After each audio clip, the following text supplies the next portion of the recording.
প্রিয় শিক্ষার্থী বন্ধুরা, আশা করি সবাই ভালো আছেন, সুস্থ আছেন, নিরাপদে আছেন। আজকে আমরা আলোচনা করব ফৌজদারি কার্যবিধির সর্বশেষ টপিক। এই টপিকের বিষয়বস্তু হচ্ছে ড্রাফটিং বা মুসাবিদা। এখানে আপনাদের জন্য 4টি মুসাবিদা আমি স্যাম্পল রেখেছি। রিভিশন ক্লাসে আরো অনেক মুসাবিদা শেখানো হবে। ফৌজদারি মুসাবিদা, আর্গুমেন্ট লেখা শেখানো হবে, রিটেন আর্গুমেন্ট কিভাবে লিখবেন। তো আরো সম্ভাব্য যে মুসাবিদা বা ড্রাফটিং আসতে পারে সেগুলোর রিসার্চের কাজ চলছে। আমরা যদি বেশি সময় পাই বেশি প্র্যাকটিস করব, যদি অল্প সময় পাই অল্প প্র্যাকটিস করব। তবে ড্রাফটিং আমরা আরো অনেক প্র্যাকটিস করব। সিভিল ড্রাফটিং, ক্রিমিনাল ড্রাফটিং, উভয় ড্রাফটিং এ প্র্যাকটিস হবে। তো এখানে আপনাদের একটা ধারণা দিয়ে দিচ্ছি। তারপরে আমি যে বই রিকমেন্ড করেছি সেই বই থেকেও আপনারা পড়ে কিছুটা ধারণা পাবেন। কোনো আমি যে বই দিয়েছি এই বই ছাড়াও অন্য বই থেকে পড়তে গিয়ে যদি কোনো কনফিউশন তৈরি হয় ড্রাফটিং এর, তাহলে অবশ্যই সেই বইয়ের ছবি আমাকে পাঠিয়ে সেই পেজের যে জায়গায় আপনার প্রশ্ন সেখানে আপনি প্রশ্ন করতে পারেন। সেক্ষেত্রে যে যে বইটি আমার কালেকশনে নেই সেই বইয়ের ছবি হলেও আমি অবশ্যই সেটার উত্তর দেওয়ার চেষ্টা করব। তবে শর্ত হচ্ছে প্রথমে ছবিটা পাঠাতে হবে এবং প্রয়োজনে একটু দাগিয়ে মার্ক করে দিবেন যে এইটা দ্বারা কি বোঝানো হচ্ছে, বা এইটা বুঝতে পারছি না বুঝিয়ে দেন, আমি বুঝিয়ে দেওয়ার চেষ্টা করব। সেটা অবশ্যই হোয়াটসঅ্যাপে দিয়ে দিবেন। তো টপিক 8, ড্রাফটিং, নালিশি মামলা ও জামিনের দরখাস্ত মোসাবিদা। আচ্ছা, বইয়ের আমি নামটি আবার লিখে দেব। সোমা আপু, আপনি পরে ভর্তি হয়েছেন, তাই এবার যে বইটা রিকমেন্ড করেছি সেই বইটা কি সেটা আপনি জানতে পারেননি। তবে যারা 23 সালে বই কিনেছেন সেই বইটিও চলবে। প্রথম প্রশ্ন হচ্ছে, করিম ও খলিল পরস্পরের বিরুদ্ধে একটি মৎস্য খামারের দাবিদার। মানে করিম বলছে এই মৎস্য খামারটি আমার, খলিল বলছে আমার। করিম 9/9/2022 পর্যন্ত মৎস্য খামারটির দখলে ছিলেন। যদি এই প্রশ্নটি আসে নিশ্চয়ই তারিখটা আরো আপডেট করা হবে, 24 সালের কোনো তারিখ দিয়ে আসতে পারে। তো তারিখ ম্যাটার না, পরীক্ষায় প্রশ্নে যে তারিখটা আসবে সেটাই ব্যবহার করবেন। ওই দিন সন্ধ্যা 7টায় সে খলিল কর্তৃক বেদখল হয়, তার মানে এই তারিখে 7টায় করিমকে খলিল বেদখল করে দেয়, মানে মাছের খামার থেকে তাকে সরিয়ে দেয় এবং প্রবেশ করতে দেয় না, এবং মাছের খামারের দখল করিম এর কাছ থেকে খলিল নিয়ে নেয়। করিম দখল ফেরত পাইতে চায়। এখন নিজের খামার করিমের, করিম তো সেটা আবার ফেরত নেওয়ার চেষ্টা করবেই। মৎস্য খামারের দখল বিষয়ে পরিস্থিতি চরম উত্তেজনাকর। তার মানে উভয় পক্ষ পরস্পরের বিরুদ্ধে কি মুখোমুখি অবস্থান নিয়ে আছে, কখন হয়তো বা একটা মারামারির ঘটনা ঘটে যেতে পারে, যেটা ফৌজদারি অপরাধ সংগঠন করতে পারে। উপযুক্ত আদালতে উপযুক্ত প্রতিকার প্রার্থনা করিয়া করিমের পক্ষে একটি দরখাস্ত মুস্তাবিদা করুন।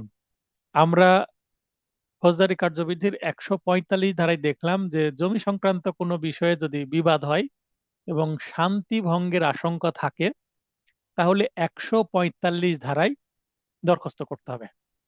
এটা আমরা দেখলাম 145 ধারায়। তো মাছের খামার, এটা একটা জলাশয়। তো এই যে জমি বলতে জলাশয়কেও বোঝাবে, স্থাবর সম্পত্তি সংক্রান্ত বিষয় মানে জমি বা অন্যান্য কিছু। তো এইটা 145 ধারার বিষয় আমরা দেখি মোসাবেদাটা। তো এইটা সাধারণত বিজ্ঞ অতিরিক্ত জেলা ম্যাজিস্ট্রেট আদালত, রাজশাহী।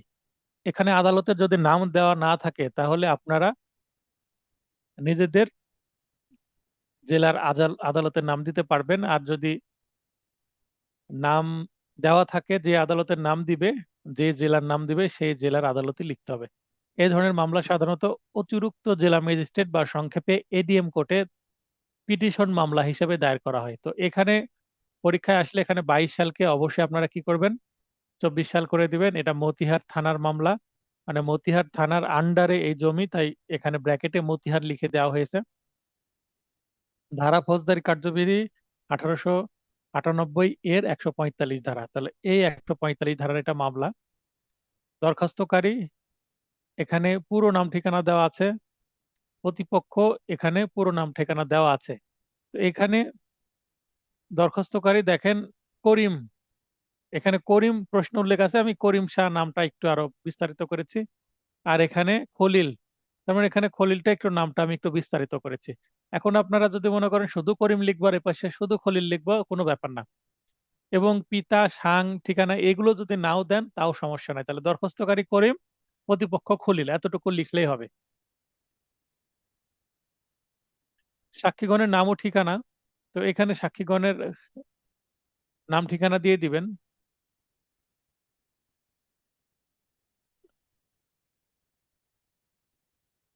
তারপরে ঘটনার স্থান, তফসিল বর্ণিত সম্পত্তি, তফসিল মানে এই দরখাস্তের সর্বশেষে তফসিল দেওয়া আছে সেই সম্পত্তিতেই, যেটা ঠিকানা কাজলা, থানা মতিহার, মহানগর রাজশাহী। ঘটনার তারিখ, প্রশ্নে উল্লেখ করা আছে 9/9/2022, যদি পরীক্ষায় 24 সালের কোনো তারিখ থাকে সেটাই দিবেন। ঘটনার সময় এটাও প্রশ্ন উল্লেখ করা আছে, আনুমানিক অনুমান 7 ঘটিকা, 7 ঘটিকা, প্রশ্ন উল্লেখ আছে 7টা। এবার আমরা মূল দরখাস্তের যে গর্ভ বা বডি সেখানে প্রবেশ করি। দরখাস্তকারী পক্ষে বিনীত নিবেদন, এই যে এখানে দরখাস্তকারী বলতে হবে, নালিশি দরখাস্ত না কিন্তু এটা। হ্যাঁ, এরা পিটিশন মামলা, তাই দরখাস্তকারী বলতে হবে। বাদী পক্ষ, ফরিয়াদি পক্ষ, নালিশকারী পক্ষ এভাবে বলা যাবে না। দরখাস্তকারী একজন সৎ, সহজ সরল প্রকৃতির আইন মান্যকারী ব্যক্তি। তিনি পেশায় একজন বিশিষ্ট মৎস্য ব্যবসায়ী। মাছের খামার নিয়ে যেহেতু ঝামেলা, তাই পেশাটা আমি ম্যাচিং করে, মানে একটা সামঞ্জস্যপূর্ণ করে মৎস্য ব্যবসায়ী দিয়ে দিয়েছি। ও সম্মানিত আয়কর দাতা, মানে মৎস্য ব্যবসা করে তার অনেক ইনকাম হয়, তাই সে ইনকাম ট্যাক্স বা আয়কর দেয়, এটা উল্লেখ করে দিলাম। তার মানে একেবারে খুবই ভালো মানুষ, কোনো অন্যায় করে না, দুর্নীতি করে না, একেবারে ক্লিন। অপরপক্ষে প্রতিপক্ষ একজন অসৎ, দাঙ্গাবাজ ও সন্ত্রাসী প্রকৃতির ব্যক্তি, মানে অসৎ, দাঙ্গাবাজ এবং সন্ত্রাসী প্রকৃতির ব্যক্তির দ্বারাই কিন্তু অন্যের সম্পত্তি জোর করে দখল নেওয়ার মতন ঘটনা ঘটতে পারে। তাই দরখাস্তকারী এবং প্রতিপক্ষের ক্যারেক্টারটা এখানে বলে দেওয়া হলো। এটা যে দেওয়া হয় এইটা আমরা দিয়ে থাকি, এটা একটা লেখার স্টাইল, এইটা মামলায় খুব একটা প্রভাব ফেলতে পারে না, সাক্ষীর সময় এগুলো খুব একটা কাজে আসে না, কিন্তু লিখতে হয় তাই লিখি। মানে সিনিয়ররা লিখেছে, আমিও লিখছি। প্রশ্নের মধ্যে, প্রশ্নের উত্তর যেগুলো দেখবেন বিভিন্ন বই এইভাবে আছে, তো এই পয়েন্টটাই মানে ভূমিকামূলক, উভয় পক্ষের পরিচয় দেওয়ার মতন। দরখাস্তকারী গত 16/7/2021 তারিখে, তাহলে যে তারিখটা প্রশ্নে দেওয়া থাকবে তার আগের নিশ্চয় তারিখ দিতে হবে। এত নং রেজিস্ট্রি হেবা দলিল মূলে তাহার চাচা মোহাম্মদ সুলতান শাহ এর নিকট হতে তফসিল বর্ণিত সম্পত্তি মৎস্য খামারটির মালিক ও দখলকার নিহত হন, মানে এই সম্পত্তিটা আসলে চাচার ছিল, চাচা করিমকে দান করেছে। এই দলিল মূলে এত তারিখ, একটা কাল্পনিক দলিল নাম্বার, একটা কাল্পনিক তারিখ দিয়ে দিলাম, এবং একটা কাল্পনিক নাম, এবং এখানে চাচার কথা বললাম, পিতার কথাও বলতে পারি, বা মাতার কথাও বলতে পারি, দাদার কথাও বলতে পারি, আত্মীয় একটা নাম দিতে হবে। এখানে দানের কথা আছে, আচ্ছা দান যদি না দেই, সে ক্রয় করলো কারো কাছ থেকে, একজন ব্যক্তির নাম দিলাম যে অমুক ব্যক্তির কাছে সে এত তারিখে এই এই রেজটি বিক্রয় কবলা তখন হয়ে যাবে, বিক্রয় দলিল মূলে ক্রয় করে, মানে তার কাছ থেকে এই মৎস্য খামারটি কিভাবে আসলো সেটার একটা ব্যাখ্যা আমি পরের পয়েন্টে দিচ্ছি। তার মানে সে এই জমির মালিক এবং সেই তারিখ থেকেই সে এই জমিটা দখল করে। তার মানে টাইটেলও তার, পজেশনও তার। টাইটেল মানে দখল, সরি, টাইটেল মানে মালিকানা, ওনারশিপ, আর পজেশন মানে দখল। তাহলে দখল এবং মালিকানা দুইটাই সে পেয়ে গেল। পরের পয়েন্টে হচ্ছে অত্র দরখাস্তকারী নালিশি দাগ মানে যেই দাগ নিয়ে বা যেই সম্পত্তি নিয়ে ঝামেলা হচ্ছে সেই সম্পত্তিকে নালিশি সম্পত্তি বলা হচ্ছে। নালিশি বলতে যেই সম্পত্তি নিয়ে মামলা শুরু হচ্ছে, যে মামলাটি করা হচ্ছে সেটাকেই নালিশি বলা হচ্ছে। তো দাগের সম্পত্তিতে ভোগ দখলে নিয়ত থাকা অবস্থায় প্রায়শই প্রতিপক্ষ মৌখিকভাবে অত্র দরখাস্তকারীকে বেদখলের হুমকি প্রদান করত। তার মানে এই যে বেদখল হয়েছে, এই বেদখলের আগেও একটা ইতিহাস আছে কি, একটা ব্যাকগ্রাউন্ড আছে কি, যে এর আগেও মৌখিকভাবে কি করেছে, দখলের জন্য হুমকি দিয়েছে বা চেষ্টা করেছে, চেষ্টা করে ব্যর্থ হয়েছে। তার মানে মামলার সত্যতা দেখানোর জন্য একটা ধারাবাহিক বর্ণনা নিয়ে আসতে হবে। তৎপর ঘটনার দিন ও সময় অর্থাৎ বিগত 9/9/2022, যেটা প্রশ্নে থাকবে সেই তারিখ, শুক্রবার। এই তারিখ কি বার হচ্ছে যদি আপনি বলতে পারেন সেই তারিখটা দিয়ে দিবেন, আর যদি না বলতে পারেন শুক্রবার উল্লেখ মানে বার উল্লেখ করা দরকার নাই। কারণ একটা তারিখ দিলে ওই তারিখটা হিসাব করতে গিয়ে আপনার সময় নষ্ট করার দরকার নেই। আর বাসায় বসলে তো আপনি যে কোনো ফোনেই দেখে নিতে পারবেন যে আসলে কি তারিখে কি বার ছিল। তাই আমি এখানে প্রবেশ করেছি। বাস্তব মামলার ক্ষেত্রে বার উল্লেখ করাটা ভালো, যেন জেরাই প্রশ্ন করলে সহজে উত্তর দিতে পারে দরখাস্তকারী। অনেক সময় জেরাই প্রশ্ন করতে পারেন, আচ্ছা এই তারিখে কি বার ছিল বলেন তো।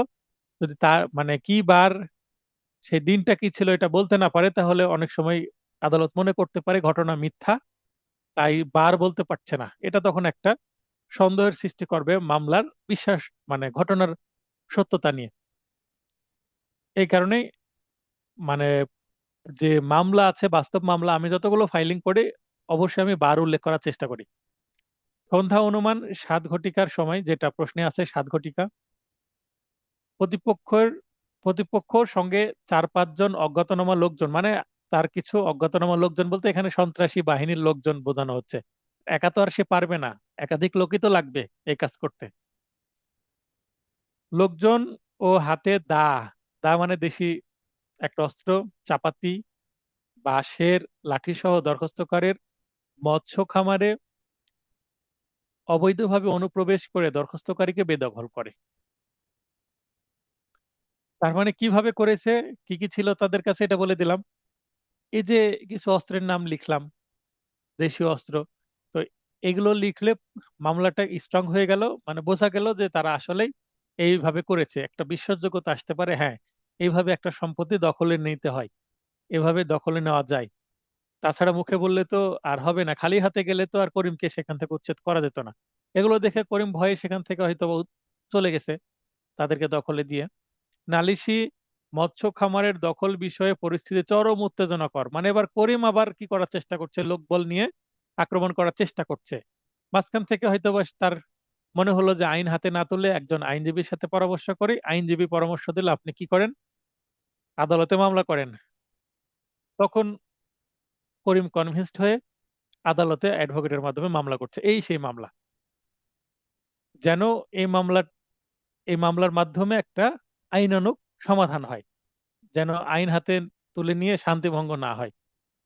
তাহলে পরিস্থিতি চরম উত্তেজনাকর, মানে দুই পক্ষ মারামারি লেগে যেতে পারে এবং শান্তি ভঙ্গের সমূহ সম্ভাবনা সৃষ্টি হয়েছে। এই লাইনটা খুবই গুরুত্বপূর্ণ, যে শান্তি ভঙ্গের একটা সম্ভাবনা সৃষ্টি হয়েছে। তো শান্তি ভঙ্গের সম্ভাবনা সৃষ্টি না হলে মামলা কিন্তু গ্রহণই করা হবে না। কারণ এই 145 ধারা মামলা হওয়ার পূর্ব শর্ত দুইটা হচ্ছে বেসিক পূর্ব শর্ত।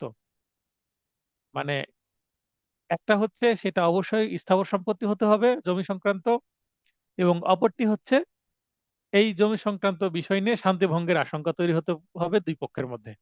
এই দুইটা পূর্ব শর্ত পূরণ হলেই কিন্তু মামলা ফাইলিং হবে।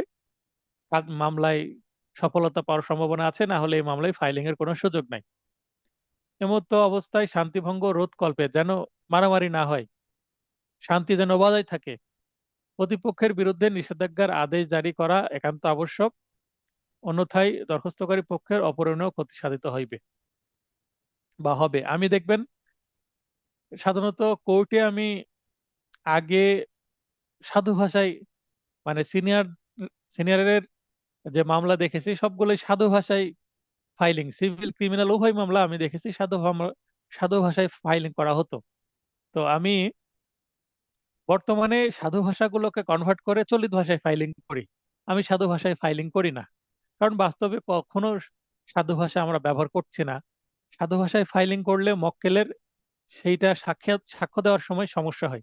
অনেক মক্কেল অল্প শিক্ষিত থাকেন, তিনি সাধু ভাষার কিছু কিছু টার্ম বুঝতে পারেন না, শব্দ বুঝতে পারেন না, তখন মামলা শেখাতে সমস্যা হয়। চলিত ভাষা হলে একজন অল্প শিক্ষিত ব্যক্তির ক্ষেত্রেও কিন্তু মামলাটা বুঝতে সুবিধা হয়।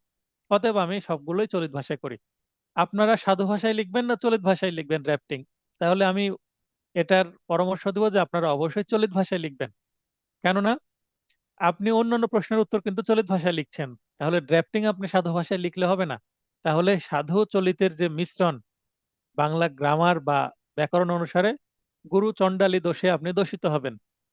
সাধুচলিতের মিশ্রণে। তো এই মিশ্রণ করে আপনি একটা ভুল নিয়ে আসবেন না, আপনার নম্বর কাটা যেতে পারে, কমে যেতে পারে। তাহলে আমি 6টা পয়েন্টে পুরো মামলা বর্ণনা করে দিলাম। এবার প্রার্থনা করব, প্রেয়ার প্রেয়ার সেকশন। অতএব উপরোক্ত কারণ ও অবস্থাধীনে ন্যায় বিচারের স্বার্থে নালিশি, এই যে এতটুকু বললাম, উপরোক্ত কারণ ও অবস্থাধীনে ন্যায় বিচারের স্বার্থে, এইটা প্রতিটা ড্রাফটিং এ আপনি লিখতে পারবেন। নালিশি মৎস্য খামারটির প্রকৃত দখলকারী নির্ধারণপূর্বক দরখাস্তকারীকে তা হস্তান্তরের আইনানুগ ব্যবস্থাকরণ সহ দরখাস্তকারীর ভোগ দখল কিংবা উন্নয়ন কাজে কোনো প্রকার বাধাবিঘ্ন সৃষ্টি করতে না পারে এবং শান্তিভঙ্গের কারণ ঘটাতে না পারে মর্মে ফৌজদারি কার্যবিধির 145 ধারায় প্রতিপক্ষের বিরুদ্ধে নিষেধাজ্ঞার আদেশ দানে মর্জি হয়। প্রার্থনা করে ফেললাম। এবারে যে মামলার প্রথমেই বলে দিলাম যে নালিশি তফসিল বর্ণিত সম্পত্তি। তো এই সম্পত্তি, যেই সম্পত্তি নিয়ে মামলা করা হচ্ছে, এই মামলা সম্পত্তির ঠিকানা দিতে হবে। তফসিল হচ্ছে সম্পত্তির ঠিকানা, মানে সম্পত্তির অবস্থান কোথায় সেটা উল্লেখ করে দিতে হবে। এটাকেই তফসিল বলা হয়, বা শিডিউল বা স্কেডিউল, যেটাই বলি না কেন। তো বাংলায় আমরা তফসিলই বলবো। তো যেহেতু আমি আদালতের নাম লিখেছি রাজশাহী, তো জেলা রাজশাহী অবশ্যই লিখতে হবে। উপজেলা পবা, মৌজা কাজলা, জেল নং 144, প্রস্তাবিত খতিয়ান নং 1644, হোল্ডিং নং এত, আরএস নম্বর এত, লিখিত আরএস এত নং, খতিয়ানে লিখিত আরএস এত নং দাগ, তার মানে এটা দাগ নাম্বার এত, এবং সম্পত্তির পরিমাণ 0.25 একর। এ সম্পত্তি মৎস্য খামার। দরখাস্তকারীর মালিকানাধীন সত্ত্ব দখলীয় সম্পত্তি, যাহা অত্র মোকদ্দমার নালিশি বিষয়বস্তু বটে। মানে এই সম্পত্তি নিয়ে মামলা, এটা আদালতকে বুঝিয়ে দিলাম। এই যে তফসিলটা দেওয়া হয়েছে, এটা আপনি ইচ্ছামতো নিজের এলাকার তফসিলও দিতে পারবেন, যদি উল্লেখ করা না থাকে কোন কোর্ট। যদি কোর্টের নাম উল্লেখ করা থাকে তাহলে উপরে যে কোর্টের নাম দিবেন, তফসিল সেই জেলারই তফসিল দিতে হবে। আপনি এই যে তফসিল লেখার সময় এই যে নাম্বারগুলো যদি আপনার মনে না থাকে, তাহলে আপনি কি লিখতে পারেন, এই যে জেলা লিখলেন, জেলা লিখে আপনি এই রাজশাহীটা লিখলেন। আর যদি আপনি ঢাকা লিখেন, ঢাকা লিখলেন। চট্টগ্রাম লিখলে চট্টগ্রাম লিখলেন, যদি আদালতের নাম লিখেন। উপজেলা, আপনার এলাকার একটা উপজেলার নাম দিলেন। মৌজাটা আপনি ফাঁকা রাখতে পারেন, মৌজা দিয়ে একটা আপনি হাইফেন দিয়ে রেখে দিলেন। জেল নম্বর একটা হাইফেন দিয়ে লিখে রেখে দিলেন। তারপরে প্রস্তাবিত খতিয়ান নম্বর একটা হাইফেন দিয়ে রেখে দিলেন। হোল্ডিং নম্বর হাইফেন দিয়ে রেখে দিলেন, মানে এই নম্বরগুলো উল্লেখ করলেন না। তারপরে আরএস খতিয়ান নম্বর, আপনি খতিয়ান নম্বর না দিলেও চলবে। তারপর আরএস দাগ নাম্বার, আপনি দাগ নাম্বার দিলেন, কিন্তু এই যে নম্বর সংখ্যাটা লেখার দরকার নাই, সম্পত্তির পরিমাণটা দিয়ে দিলেন। তার মানে অ্যাকচুয়াল খতিয়ানের, মানে অ্যাকচুয়াল খতিয়ান নাম্বার, দাগ নাম্বার এগুলো না দিলেও হবে। ইভেন খতিয়ান নাম্বার, দাগ নাম্বার উল্লেখ না করলেও হবে। জাস্ট ফরম্যাটটা আপনাকে দিয়ে, জাস্ট ফর্মে কি কি তথ্য দিতে হয় সেটা উল্লেখ করে রেখে দিলেন। যেমন খলিল, খলিলের পিতার নাম দিয়ে আপনি ওখানে একটা হাইফেন দিয়ে রেখে দিলেন, ফাঁকা জায়গা। তারপরে ঠিকানা দিয়ে ফাঁকা জায়গা রেখে দিলেন। তারপরে জেলা, থানা দিয়ে ফাঁকা জায়গা রেখে দিলেন। তারপরে জেলা দিয়ে জেলার নাম শুধুমাত্র দিতে পারেন, মানে মাঝখানে তথ্যগুলো আপনি ফাঁকা রাখলেন। তা তো কোনো সমস্যা নেই। আপনি বোঝালেন যে এই তথ্যগুলো লাগে ফাইলিং এর সময়, কিন্তু অ্যাকচুয়ালি তথ্যগুলো দেওয়ার দরকার নাই আপনার। আশা করি বোঝাতে পেরেছি। এরপরে সংযুক্তি। সংযুক্তিটা কম্পালসারি না, আপনি যদি দিতে চান দিবেন, না দিলেও সমস্যা নেই। সংযুক্তি মানে মামলার সাথে আপনি কি কি জমা দিচ্ছেন। তো এখানে আমি দরখাস্তকারীর জাতীয় পরিচয় পত্রের ফটোকপি দিয়েছি, যেটা একটি এক পাতা। বাস্তবে এটা আমার আসলে একটি বাস্তব মামলা, বাস্তব মামলাকে কিছুটা কাস্টমাইজ বা একটু সংশোধন করে এই প্রশ্নের সাথে ম্যাচিং করে আমি দিয়ে দিয়েছি। ভূমি উন্নয়ন কর পরিশোধ রসিদ, এটার ফটোকপি একটি এক পাতা। ডিসিআর ফটোকপি একটি এক পাতা। প্রস্তাবিত খতিয়ান নম্বর এত, হোল্ডিং নম্বর এতর ফটোকপি একটি এক পাতা। আরএস খতিয়ান নং এত, ফটোকপি এক পাতা, একটি এক পাতা। রেজিস্ট্রি হেবা দলিল নং, এই যে দলিল বলে করিম সম্পত্তিটা পেল সেটা তারিখ এবং ফটোকপি একটি। দলিলের পরিমাণ, এই দলিলে তো এক পাতায় দলিল হয় না, এখানে 10 পাতা উল্লেখ করে দিয়েছি। এই ইচ্ছা মতন একটা অ্যামাউন্ট দিয়ে দিতে পারেন। তবে বাস্তবে যদি হয় অবশ্যই ডিসিআর কি, ডিসিআর হচ্ছে ডুপ্লিকেট কার্বন কপি। হ্যাঁ, ডুপ্লিকেট কার্বন কপি। যখন কোনো মামলা, সম্পত্তি খারিজ করা হয়, মানে মিউটেশন করা হয়, তখন একটা ডিসিআর দেয়, ডুপ্লিকেট কার্বন কপি। তো এটাকে ডিসিআর বলে। আপনারা চাইলে আমি, আচ্ছা যেহেতু একজন বলেইছেন, ডিসিআর এর আমি একটা ছবি তুলে আপনাদেরকে দিয়ে দেবো নি ক্লাস শেষে, তাহলে বুঝতে পারবেন ডিসিআরটা কি। যেমন ভূমি উন্নয়ন কর, ট্যাক্স রসিদ বলে বা খাজনা দাখিলা বলে। তো এটা একটা। আবার প্রস্তাবিত খতিয়ান, মানে আপনি একটা সম্পত্তি খারিজ করলে তিনটা ডকুমেন্ট পাবেন: একটা প্রস্তাবিত খতিয়ান, একটা ডিসিআর, আর একটা হচ্ছে ভূমি উন্নয়ন কর রসিদ, যেটাকে মানে ট্যাক্স রিসিট বলে বা খাজনা দাখিলা বলে। এগুলো পাবেন জমি খারিজ করলে, মানে ডুপ্লিকেট কার্বন কপি বলা হয় খারিজ কেসের। এরপরে পরের প্রশ্ন বলছে, জনৈক সিরাজ পিতা নজরুল দুষ্কৃতিকারী কর্তৃক আহত হয় এবং চিকিৎসার জন্য হাসপাতালে ভর্তি হয়। ভিকটিমের পিতা নজরুল ম্যাজিস্ট্রেট বরাবর নালিশি মামলা করতে চায়। আচ্ছা, এখানে জাস্ট ফ্যাক্টটা বললো। এবার কতে প্রশ্ন চাওয়া হচ্ছে যে নজরুলের জন্য একটি নালিশি মামলার মুসাবিদা করুন।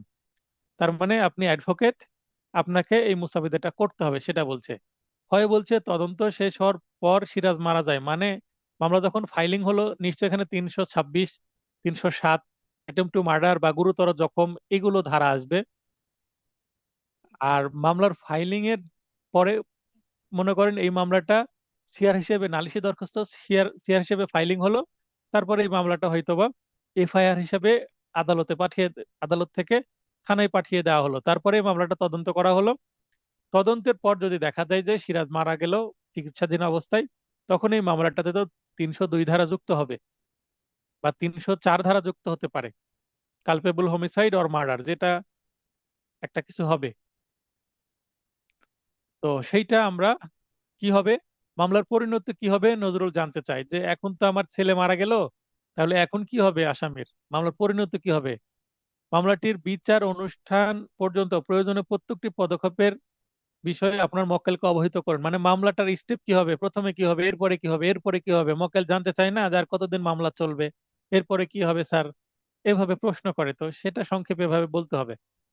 এখানে বিজ্ঞ চিফ মেট্রোপলিটন ম্যাজিস্ট্রেট আমলি আদালত নং 1 রাজশাহী। আমাদের রাজশাহীর আমলি আদালত নং 1 হচ্ছে রাজপাড়া থানার আদালতকে 1 নম্বর আদালত বলা হয়। তো সেটা আমি উল্লেখ করেছি। এখানে মামলায় যেহেতু এখানে আদালতের নাম উল্লেখ নাই, ঘটনাস্থল উল্লেখ নাই, তার মানে ইচ্ছা মতো করে আপনি এটা বানিয়ে লিখতে পারবেন।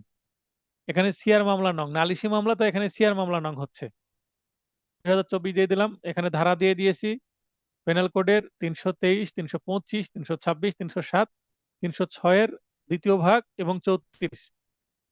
মানে এখানে প্রশ্নে কি আছে, জনৈক সিরাজ পিতা নজরুল দুষ্কৃতকারী কর্তৃক আহত হয়। তো এখানে দুষ্কৃতকারী নাম দেওয়া নাই, আমি এখানে 34 ধারা দিচ্ছি, মানে দুষ্কৃতকারী একজনের সাথে তার সহযোগী আরো লোকজন ছিল এটা বুঝিয়েছি। তো এখানে ফরিয়াদি কে নজরুল সিরাজের পিতা মামলা করছে, মানে বাদী হয়ে। এবার কাল্পনিক পিতা, তারপরে ঠিকানা একটা কাল্পনিক দিয়ে দিলাম। বনাম আসামি, আসামি দুষ্কৃতকারীর নাম দিতে হবে। এখানে আপনারা ক, তারপরে খ, গ এরকম দিয়ে দিতে পারেন। এবং ঠিকানা আমি একই দিয়েছি এবং অজ্ঞাত আরো 4-5 জন উল্লেখ করে দিয়েছি। তার মানে সবাইকে চিনতে পারেনি। মামলার তদন্তেও তাদের নাম আসবে এরকম। সাক্ষীগণের নাম ঠিকানা, ফরিয়াদি স্বয়ং 1 নম্বর সাক্ষী ফরিয়াদি নিজেই হয়।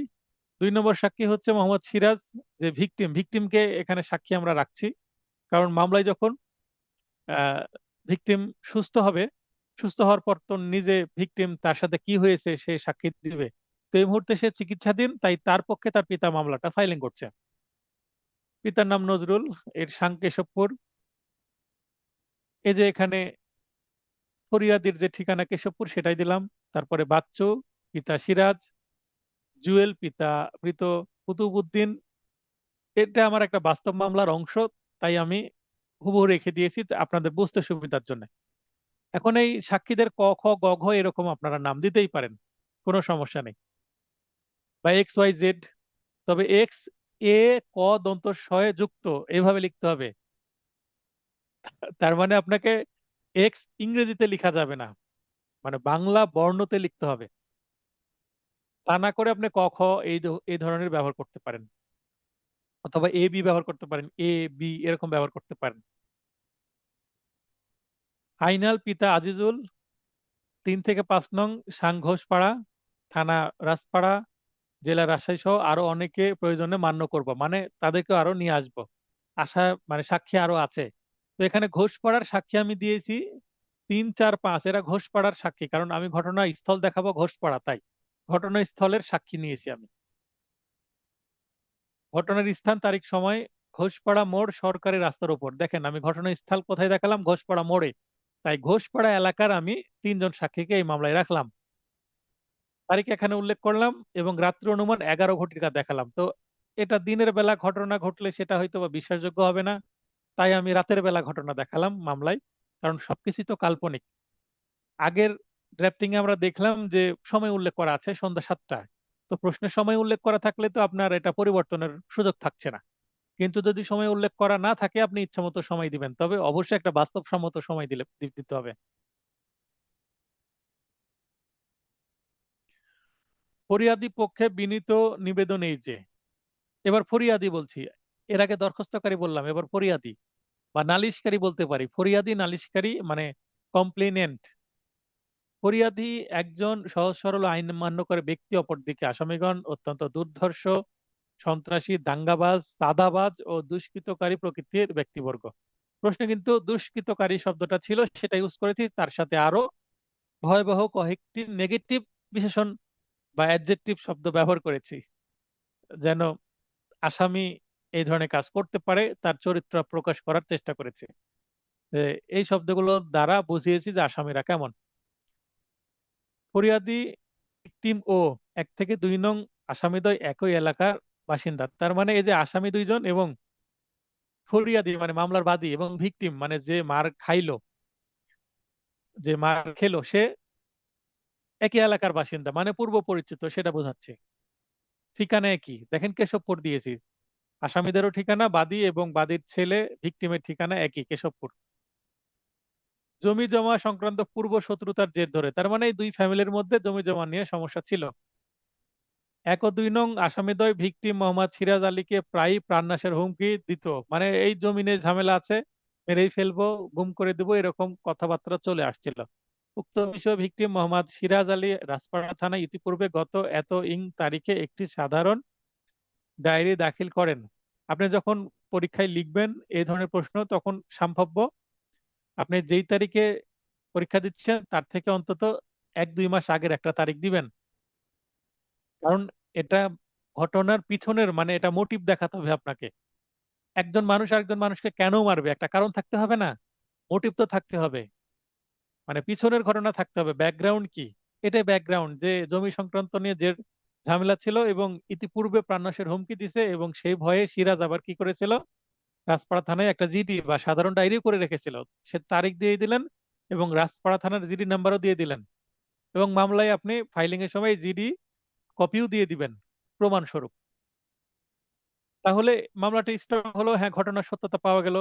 কারণ সিরাজ ধারণা করেছিল যে তার উপর একটা বিপদ আসতে চলেছে, তাই সে সেটা সাধারণ ডায়েরি করে রেখেছিল।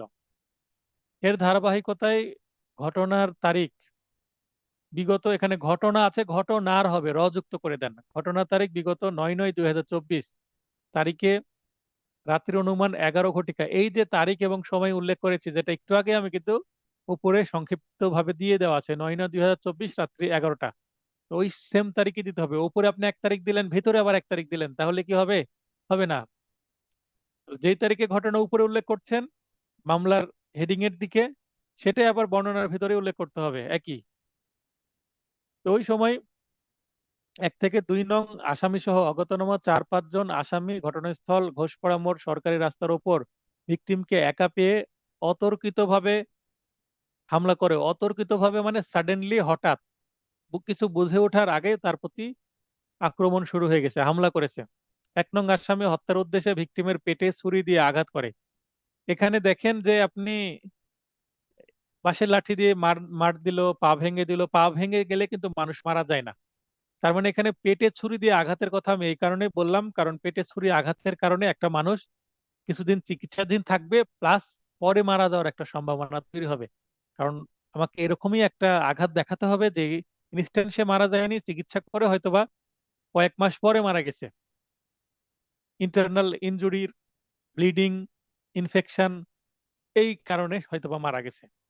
এবং গুরুতর রক্তাক্ত জখম করে, তাহলে পেটে যদি চাকু দিয়ে আঘাত করে তাহলে তো অবশ্যই কি হবে, এখানে লেখা আছে চুরি দিয়ে আঘাত করে, আপনার এটা হবে ছুরি দিয়ে আঘাত করে। চ না, এখানে ছ করে দেন, একটু কাইন্ডলি বানানটা ঠিক করে নেন। এটা হবে ছুরি দিয়ে আঘাত করে বা চাকু দিয়ে আঘাত করে বলতে পারেন, বা ধারালো চাকু দিয়ে আঘাত করে, ছুরি দিয়ে আঘাত করে, এরকম লিখতে পারেন। কাইন্ডলি একটু পরিবর্তন করে নেন। এতে ভিকটিম যন্ত্রণায় চিৎকার দিয়ে মাটিতে লুটিয়ে পড়ে। উক্ত সময় অন্যান্য আসামিগণ ভিকটিমকে, এই যে আরো যে আসামি আছে, 2 নম্বর আসামি এবং 4-5 জন যে অজ্ঞাতনামা ছিল তারা এলোপাথাড়ি কিল ঘুষি ও লাথি মারতে থাকে। তার মানে 1 নম্বর আসামির হাতেই চাকু ছিল বা ছুরি ছিল, অন্যদের হাতে কিছু ছিল না, তারা হাত পা চালিয়েছে। এক পর্যায়ে 2 নং আসামি তার হাতে থাকা হকি স্টিক দ্বারা হত্যার উদ্দেশ্যে ভিকটিমের মাথায় সজোরে আঘাত করলে মাথায় গুরুতর জখমের ফলে ভিকটিম জ্ঞান হারিয়ে ফেলে। তো এখানে 2 নম্বর আসামিকেও হকি স্টিক, বা এখানে আপনি বাঁশের লাঠি দিতে পারেন, আবার দিতে পারেন লোহার রড বা জিআই পাইপ, এই ধরনের দেশীয় অস্ত্রের কথা বলতে পারেন। আপনি ইচ্ছা মতো সাজাতে পারেন, আপনার এলাকায় যে স্টাইলে মামলা সাজায় বা আপনি যে ধরনের মামলা বাস্তবে দেখেছেন সেই স্টাইলে করতে পারবেন। আমাদের রাজশাহীতে এই ধরনের, মানে এটাও আমার একটা রিয়েল কেসেরই অংশ, সেটা এখানে একটু কাস্টমাইজ করে যুক্ত করা হয়েছে। ঘটনাস্থলের উত্তরে অবস্থিত খাবার হোটেল হতে 3 থেকে 5 নং সাক্ষীগণ সহ অনেকেই ভিকটিমকে আসামিগণের কবল হতে রক্ষার উদ্দেশ্যে এগিয়ে এলে আসামিগণ দ্রুত মোটরসাইকেল যোগে ঘটনাস্থল ত্যাগ করে পালিয়ে যায়। তাহলে সাক্ষীগণ এগিয়ে আসলে তাদের কাছে মোটরসাইকেল ছিল, মোটরসাইকেল নিয়ে পালিয়ে যায় তারা। এবার 3 থেকে 5 নং সাক্ষীগণ সহ উপস্থিত অনেকেই ভিকটিমকে রাজশাহী মেডিকেল কলেজ হাসপাতালের জরুরি বিভাগে ভর্তি করান। ঘোষপাড়া মোড় থেকে যে রাজশাহী মেডিকেল কলেজ হাসপাতালের জরুরি বিভাগ মানে ইমার্জেন্সি যে ডিপার্টমেন্ট, এটা কিন্তু খুবই কাছে। এইটা যদি পায়ে হেঁটেও যাওয়া হয় সেক্ষেত্রে 5 মিনিট লাগবে। আর যদি একটা অটো রিক্সা বা রিক্সাতে করে নিয়ে যাওয়া হয় সেক্ষেত্রে 2 মিনিটে পৌঁছে যাবে। এত কাছে আমি ঘটনা দেখিয়েছি। এটা পুরোটাই মনে করেন ঘটনাস্থলটা কাল্পনিক, তারপরে সাক্ষীদের নাম কাল্পনিক, আসামির নাম কাল্পনিক, তো বাদী এবং ভিকটিমের নাম কি কাল্পনিক না, প্রশ্নে আছে। কিন্তু এই ধরনের ঘটনা ঘটেছে, ঘটনা বর্ণনা কিন্তু সঠিক, চাকু মেরেছে, হকি স্টিক দিয়ে মেরেছে, এগুলো বাস্তবে ঘটেছে আমার একটা মামলায়।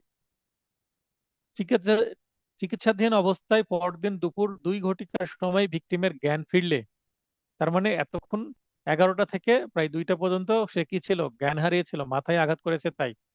তিনি তার নাম, ঠিকানা ও পিতার মোবাইল নম্বর দিলে হাসপাতাল কর্তৃপক্ষ ভিকটিমের পিতা ও অত্র অভিযোগের ফরিয়া- ফরিয়াদিকে সংবাদ দিলে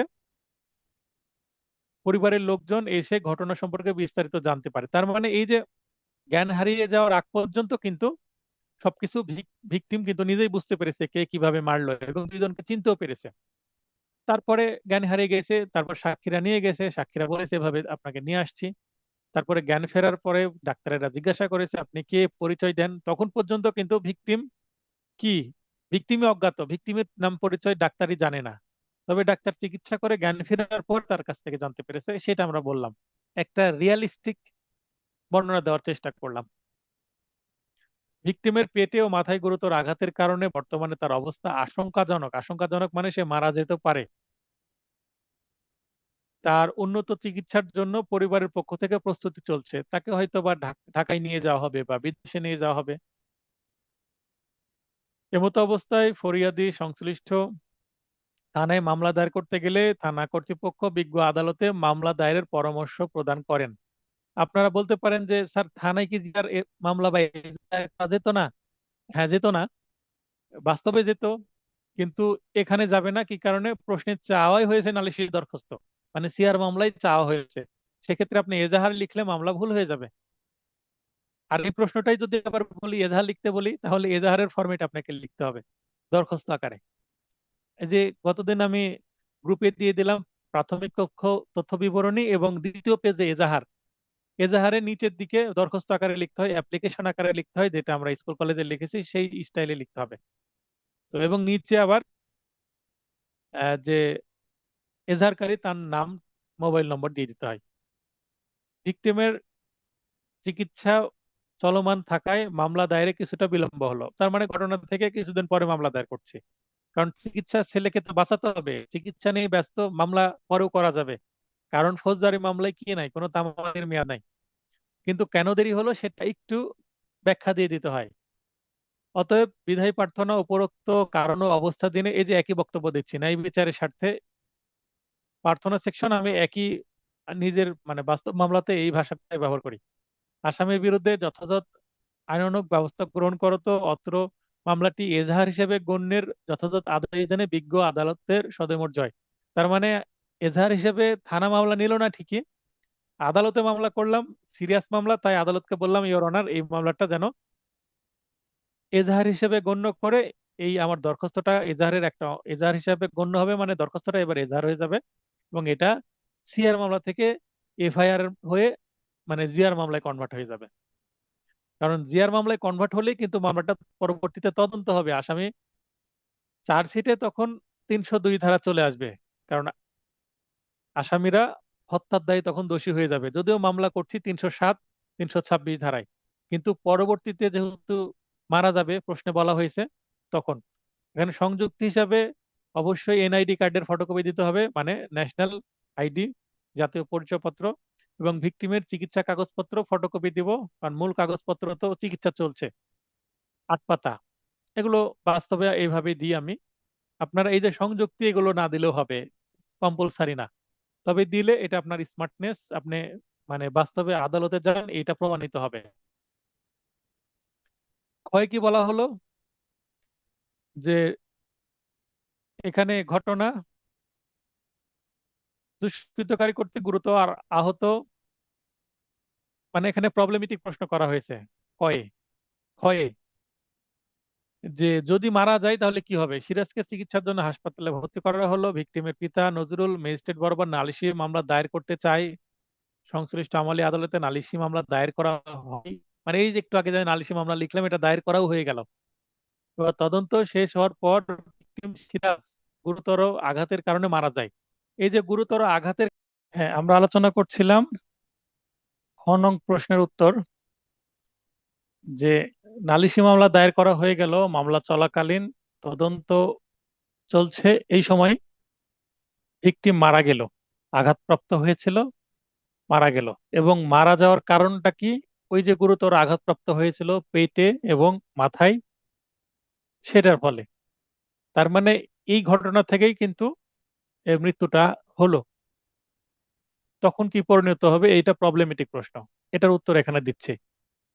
তো আলোচ্য প্রশ্নের জিজ্ঞাসিত বিষয় এই যে, তার মানে এটা হচ্ছে, আগেরটা ছিল ঘটনা, এটা হচ্ছে বিচার্য বিষয়।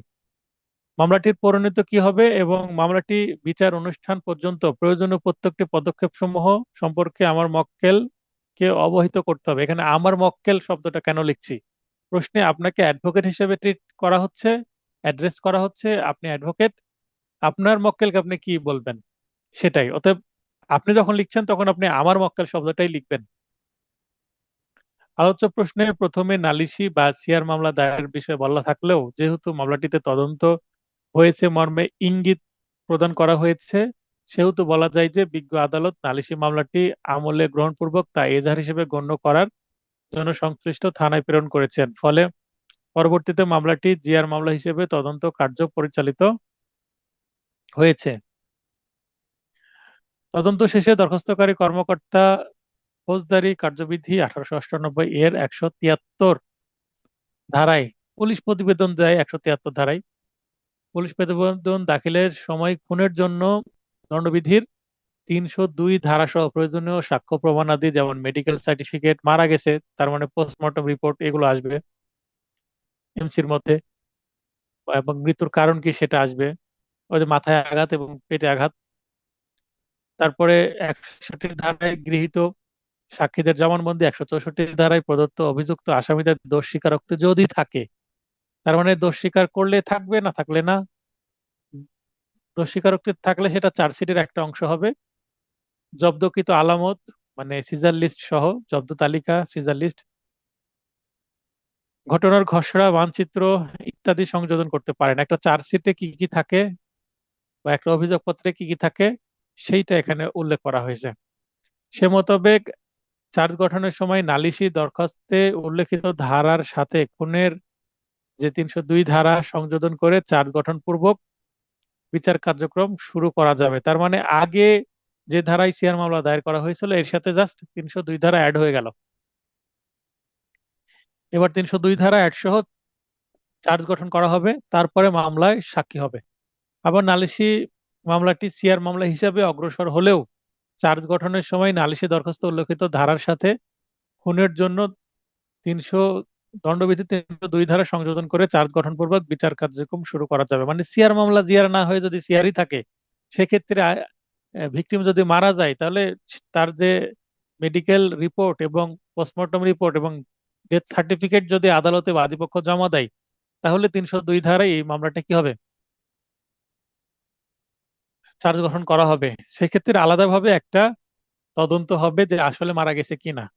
মানে সিআর মামলাতে তখন আদালত একটা আংশিক তদন্তের আদেশ দিবেন, তখন একজন পুলিশ কর্মকর্তা তদন্ত করে দেখবেন যে আসলে সে মারা গেছে কিনা, কিভাবে মারা গেছে এগুলো দেখবেন, তখন একটা তদন্ত রিপোর্ট দিবেন। সেই তদন্তের রিপোর্টের উপর ভিত্তি করে 302 ধারায় চার্জ গঠন করা হবে। অতএব উপরোক্ত আলোচনা হতে মামলাটির পরিণতি বিষয়ে বলা যায় যে প্রথমে যদিও নালিশি দরখাস্তে খুনের জন্য দণ্ডবিধির 302 ধারা উল্লেখ না করে মামলা দায়ের করা হয়েছিল, মারা যায়নি, যেহেতু মৃত্যু হয়নি 302 ধারা তো প্রথমে দিতে পারছে না, তবুও চার্জ গঠনের সময় নালিশের দরখাস্তে উল্লেখিত ধারার সাথে খুনের অর্থাৎ দণ্ডবিধির 302 ধারা সংযোজন করে চার্জ গঠন পূর্বক বিচার করা যাবে। তার মানে প্রথমে না থাকলেও মারা যাওয়ার পরে পরে অবশ্যই দেওয়া যাবে, মারা গেছে 302 ধারা তো আসবেই মাস্ট। বিচার কার্যক্রম শুরু করে সাক্ষ্য প্রমাণের ভিত্তিতে আসামিগণকে খুনের অপরাধের জন্য শাস্তি প্রদান করা যাবে। এই ক্ষেত্রে মামলাটি ম্যাজিস্ট্রেট আদালত হতে বিজ্ঞ দায়রা জজ আদালতে বিচারের জন্য বদলি করা হবে। কারণ আগে ম্যাজিস্ট্রেট মামলার বিচার করতে পারলেও 302 ধারায় আসায় ম্যাজিস্ট্রেট আর মামলার বিচার করতে পারবে না, কারণ খুনের বিচার ম্যাজিস্ট্রেট আদালত কর্তৃক করা যায় না। দায়রা জজ আদালত করবে, মামলাটি সিআর বা জিআর থেকে চলে যাবে কোথায়, দায়রা মামলা হয়ে যাবে, মানে এসসি সেশন কেস হয়ে যাবে, নতুন একটা মামলার নম্বর পড়বে। এটার আরো অংশ ওই যে আমার মক্কেলকে কি কি পদক্ষেপ হবে, মানে এরপর কি এই প্রশ্নের উত্তর আমি দিয়ে দিচ্ছি এবার। যে মামলাটি বিচার অনুষ্ঠান পর্যন্ত প্রয়োজনীয় পদক্ষেপ সমূহ, মামলাটি বিচার অনুষ্ঠান পর্যন্ত প্রয়োজনীয় যে যে পদক্ষেপের বিষয়ে আমার মক্কেলকে অবহিত করব তা নিম্নরূপ: আসামির প্রতি গ্রেপ্তারি পরোয়ানা জারি, মানে অ্যারেস্ট ওয়ারেন্ট জারি হবে। যদি এফআইআর হিসেবে নেওয়া হয় আদালত থেকে গেলেই, আর যদি না নেওয়া হয়, সিআর মামলা যদি থাকে তাহলে সিআর মামলায় আদালত ডিরেক্ট এই ধরনের সিরিয়াস মামলায় গ্রেপ্তারি পরোয়ানা জারি করতে পারে, সমন না দিয়ে, যেন আসামিরা পালিয়ে যেতে না পারে। আসামিদের গ্রেপ্তার করা না গেলে বা বিজ্ঞ আদালতে হাজির না হলে হুলিয়া জারি, প্রোক্লামেশন যেটাকে বলা হয়, আসামি না আসলে হুলিয়া জারি, এটা দুইটা জাতীয় পত্রিকায় জারির বিধান আছে। এই 1 মাস সময় দেওয়া হয়, যে 1 মাসের মধ্যে যদি না আসে, এটাকে আমরা বাস্তবে বা সিনেমা নাটকে ওয়ান্টেড শব্দের সাথে পরিচিত। ওয়ান্টেড ঘোষণা করা হয়, ছবি সহ একটা বিজ্ঞপ্তি দেওয়া হয় যে এই ব্যক্তি ওয়ান্টেড, এনাকে ধরিয়ে দিন। অনেক সময় আসামিকে ধরিয়ে দেওয়ার জন্য কি করা হয়, পুরস্কার ঘোষণা করা হয়। তো যদি সিআর মামলা হয় বা এইটা ধরানোর জন্য চেষ্টা করে ফরিয়াদি পক্ষ, তাহলে এই যে পুরস্কারের টাকার কথা হয়তো বা ফরিয়াদি পক্ষ নিজেই চাচ্ছে যে পুরস্কার দেওয়া হোক, যেন সাধারণ ব্যক্তি আসামিকে ধরিয়ে দিতে এগিয়ে আসে পুরস্কারের লোভে হলেও। তো এই টাকাটা কে বহন করবে? অবশ্যই ফরিয়াদি বহন করবে, কারণ সে বিচার চাইতে আসছে এই কারণে। এবং হুলিয়াজারির জন্য যে খরচ পুরোটাই কিন্তু বহন করে যে মামলা করছে বাদী পক্ষ, তাকে বহন করতে হয় উপস্থিতি। আর যদি জিয়ার মামলা পুলিশ বাদী হয়, মাদকের মামলা হয়, সেক্ষেত্রে সরকার বহন করে উপস্থিতি বা অনুপস্থিতিতে বিচার। আসামি যদি হাজির হয় উপস্থিতিতে সাক্ষ্য গ্রহণ করা হবে, জেরা হবে। আসামি যদি হাজির না হয়, সে যদি পলাতক থাকে, সেক্ষেত্রে তার অনুপস্থিতিতে শুধুমাত্র জবানবন্দি হবে, জেরা করার জন্য কোনো আইনজীবী তো থাকবে না সেহেতু। তারপরে পেনাল কোডের বা দণ্ডবিধির 323, 325, 326, 307, 306 দ্বিতীয় অংশ এবং 34 সহ 302 ধারায় চার্জ গঠন করা হবে। 302 পরে বলছি কারণ আলাদাভাবে পরে আসবে, তাই এভাবে পরেই বলেছি এভাবে। তারপর সাক্ষ্য গ্রহণ করা হবে, আর রায় প্রদান করা হবে, এবং রায়ের পরে যার বিরুদ্ধে রায় যাবে সে আপিলও করতে পারবে। তার মানে একটা সংক্ষিপ্ত ভাবে আসামিকে বলে দেওয়া হলো আপনার মামলার ভবিষ্যৎ এরকম হতে পারে। আসামি যদি খালাস পেয়ে যায় আমরা আপিল করব, আর আসামি যদি সাজা পেয়ে যায়, আসামির যদি মৃত্যুদণ্ড হয়, আসামির যদি যাবজ্জীবন কারাদণ্ড হয় বা 14 বছরের কারাদণ্ড হয়, তাহলে আসামি নিশ্চয়ই কি করতে পারে, আপিল করতে পারে, তার যদি সামর্থ্য থাকে। এরপরে প্রশ্ন, জামিন অযোগ্য অপরাধে অভিযুক্ত হাজতি আসামির জামিনের জন্য দরখাস্ত মুসাবিদা একটি আদর্শ নমুনা ফরম্যাট। এখানে দেখেন, আদালতের নাম দিলাম বিজ্ঞ আমলি আদালত পুঠিয়া রাজশাহী। এর আগে আমলি আদালত নং 1 বললাম। এখানে আদালতের সংখ্যা উল্লেখ না করলে, কত নম্বর আদালত উল্লেখ না করে জাস্ট থানার নাম্বার দিয়ে দিলাম আদালতের সাথে, এইভাবেও লেখা যায়। তারপর এটা জিআর মামলা একটা 110/2024। এখানে ব্র্যাকেটে আমরা পুঠিয়া দিয়ে দিতে পারি, না দিলেও সমস্যা নেই, উপরে যেহেতু আদালতের নাম লেখা আছে। তো এখানে ব্র্যাকেটে এখানে পুঠিয়া দিলে বেটার হয়। ব্র্যাকেটে 24 পরে ব্র্যাকেটে থানার নাম্বারটা দেওয়াটাই নিয়ম। দিয়ে দিলাম। সূত্র পুঠিয়া থানার মামলা নম্বর 10, তারিখ দিয়ে দিলাম এত তারিখের মামলা, এবং পেনাল কোডের 302 ধারা মামলা। কি বলেছে? জামিন অযোগ্য, তাহলে এটা মার্ডার কেস। জামিন অযোগ্যর জন্য মার্ডার কেসের থেকে তো আর বড় মামলা হতে পারে না। আরো বড় মামলা আর আছে, মার্ডার কেসের চেয়ে বড় মামলা আছে রেপ কেস, সেটা আরো ঘৃণিত মামলা, বড় মামলা, আরো মামলা আছে জামিন অযোগ্য ধারার মধ্যে। তো এখানে বাদী হচ্ছে রাষ্ট্র, বনাম দরখাস্তকারী আসামি ক, মানে আসামির নাম দিলাম ক। বিষয়, দরখাস্তকারী হাজতি আসামির জামিনের প্রার্থনা। হাজতে আছে আসামি।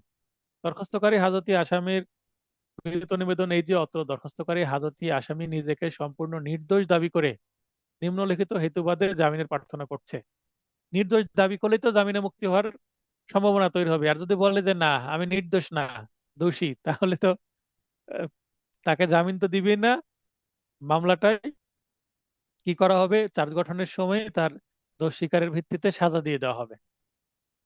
অতএব জামিনের দরখাস্তে নির্দোষ দাবি করতে হবে, কারণ নির্দোষ বলেই সে জামিন পাওয়ার হকদার। আর দোষী হলে জামিন অবশ্যই পাবে না, ভিতরেই থাকতে হবে, কারণ তার তো অবধারিতভাবে জেল বা মৃত্যুদণ্ড হতে চলেছে। তাই বাইরে রেখে সে পালিয়ে যেতে পারে, এই রিস্ক নেওয়া দরকার কি? হেতুবাদ বা গ্রাউন্ড বা কারণ সমূহ, আমরা হেতুবাদই বলি, এটাকে গ্রাউন্ড বা কারণ সমূহ বলা হয় বা রিজনস বলা হয়। অত্র দরখাস্ত করে আসামিকে পুলিশ বিগত 20/4/2024 তারিখ গ্রেপ্তার করার পর অদ্যাবধি সুদীর্ঘ সময় পর্যন্ত জেল হাজতে বিনা বিচারে আবদ্ধ আছে। তার মানে আপনার যেদিনকে পরীক্ষার খাতায় এই প্রশ্নটার উত্তর লিখবেন, সেই তারিখ থেকে মিনিমাম 5-6 মাসের আগের একটা তারিখ দিবেন, কারণ মার্ডার কেসে অন্তত 6 মাস তো হাজতে থাকতেই হয়, তার আগে তো জামিন দেয় না। অত্র দরখাস্তকারী আসামি একজন বাংলাদেশের স্থায়ী নাগরিক, মানে পলাতক হবে না, তার স্থায়ী ঠিকানা আছে। অত্র মামলার এজাহারে বর্ণিত ঘটনার সাথে অত্র আসামি কোনোভাবে জড়িত নাই। তার মানে একে ষড়যন্ত্রমূলক ভাবে বা ভুল ক্রমে, তথ্যের ত্রুটির কারণে, বা আসামি বলছি বাদী পক্ষের মানে ভিকটিম পক্ষের শত্রুদের দ্বারা প্রভাবিত হয়ে এই মামলায় তাকে জড়ানো হয়েছে, এরকম একটা বিষয়। মিথ্যা বর্ণনা দিয়ে তাকে অত্র মামলায় জড়ানো হয়েছে। অত্র আসামির নিকট হতে কোনো আলামত উদ্ধার হয়নি, মানে তার কাছে কোনো মার্ডার উইপন বা এই ধরনের কোনো কিছু আলামত উদ্ধার হয়নি। অত্র আসামি তার পরিবারের একমাত্র উপার্জনক্ষম ব্যক্তি, তার মানে সে যদি ভেতরে থাকে, সুতরাং মানবিক কারণে অত্র আসামি জামিনে মুক্তি পাওয়ার হকদার বটে। এখানে মানবিক কারণ কেন আসলো? একমাত্র উপার্জনক্ষম ব্যক্তি, একমাত্র ইনকাম করা মানুষ, সে যদি ভিতরে থাকে তার পরিবার তো না খেয়ে মারা যাবে। তার হয়তো বা সেই সামর্থ্য নাই, পরিবারের যে অর্থনৈতিক অবস্থা খুবই ফল করবে, মানবেতর জীবন যাপন করতে পারে।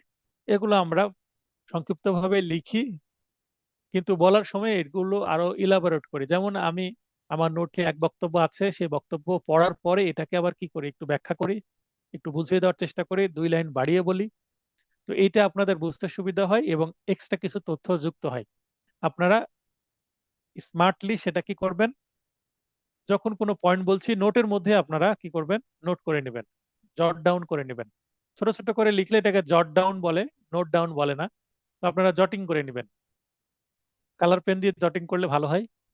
প্রয়োজনীয় অংশ খুবই যদি হাইলাইটেড পার্ট হয়, তাহলে আমি তো সবগুলো হাইলাইট করি কালার, কিন্তু আপনাদের এত হাইলাইট করার দরকার নেই। মূল নোটটাকে মূল মূল জায়গায় হাইলাইট করবেন হাইলাইটার পেন দিয়ে। হাইলাইটার পেন, কালার পেন কাছাকাছি রাখবেন। এমত অবস্থায় বিজ্ঞ আদালত আসামিকে যে কোনো শর্তে জামিনে মুক্তি দিলে পলাতক হইবে না। তার মানে পলাতক হবে না, এটা প্রথম শর্ত মেনে নিচ্ছি। মানে জামিন মিস ইউজ করবে না, বরং নিয়মিত হাজিরা প্রদান করবে। অত্র আসামির পক্ষে উপযুক্ত এবং স্থানীয় জামিনদার আছে, জামিনদার না থাকলে অবশ্যই জামিন দিবে না। অন্যান্য হেতুবাদ সমূহ শুনানিকালে মৌখিকভাবে উপস্থাপিত হবে। তার মানে এত কিছু লেখার পরেও আরো একটা কি রাখলাম, সর্বশেষ পয়েন্ট, যে মৌখিকভাবে আরো কিছু বলবো, এটা বলা।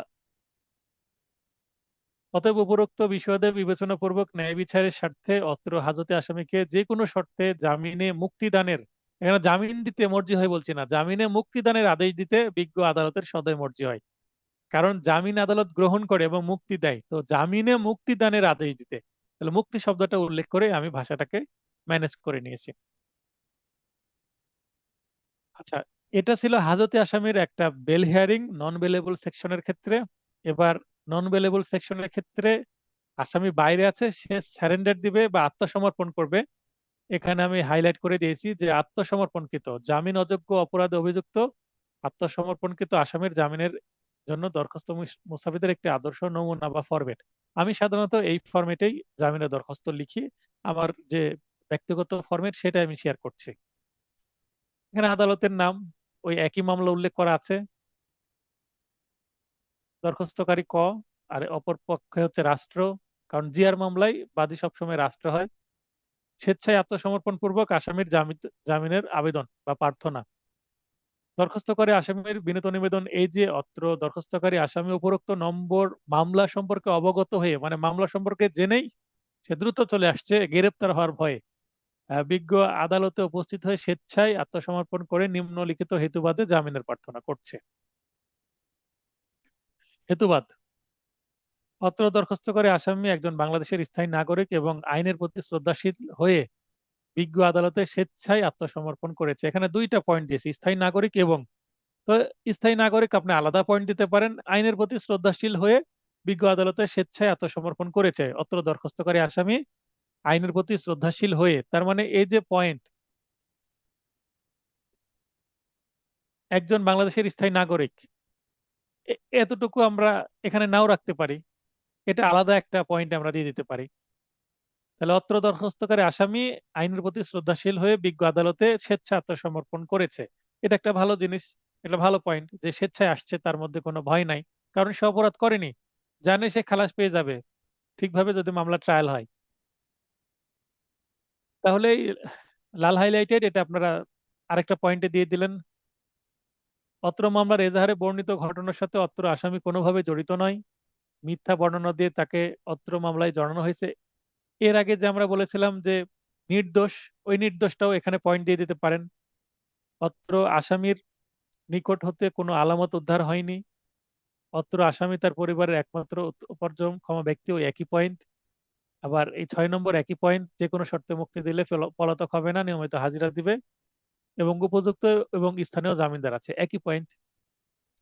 দেখবেন এই হেতুবাদগুলো প্রায় একই, শুধুমাত্র আত্মসমর্পণ করেছে এতটুকু আছে। আর আগেরটা হচ্ছে হাজতে আসামি এবং কত তারিখে অ্যারেস্ট হয়েছে, অ্যারেস্টের তারিখ দিতে হবে।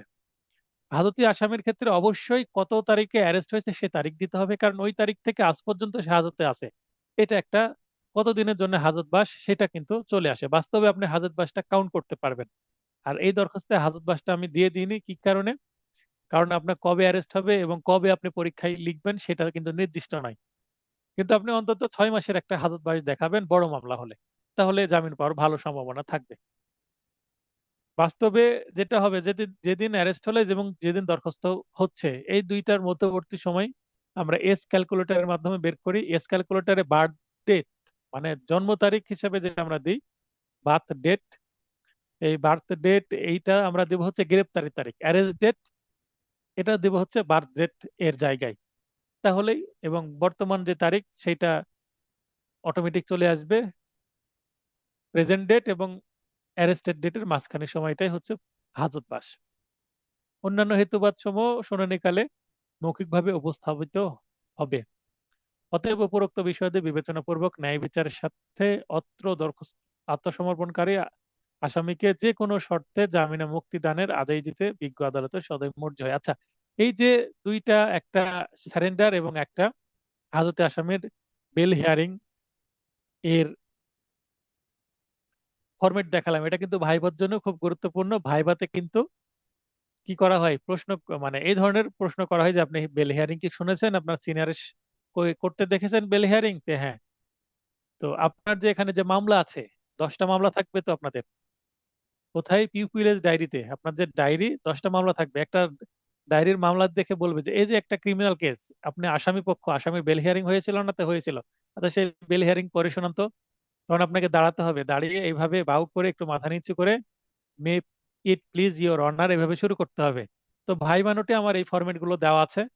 মে ইট প্লিজ ইওর অনার বলে শুরু করব, তারপরে কি কি ভাবে বলতে হবে সবগুলোই আমার ভাই বানোটে আছে। ভাইবার সময় সেগুলো আমি শেয়ার করি, বা ভাইবার সময় সেই নোটগুলো নেওয়ার সুযোগ আছে। তো শুরু করার পরে কিন্তু এই যে আদালতের নাম এগুলো বলতে হয় না।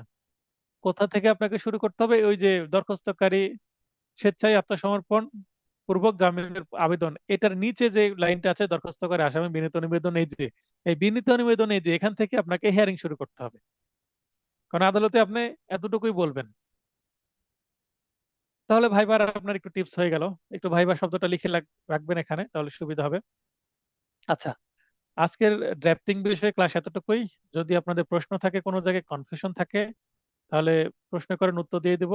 তবে এর আগে আমি ড্রাফটিং নিয়ে আলাদা ক্লাস রেখেছিলাম, সিভিল ড্রাফটিং এর উপরে, ক্রিমিনাল ড্রাফটিং এর উপরেও ক্লাস ভবিষ্যতে হবে রিভিশন ক্লাসে।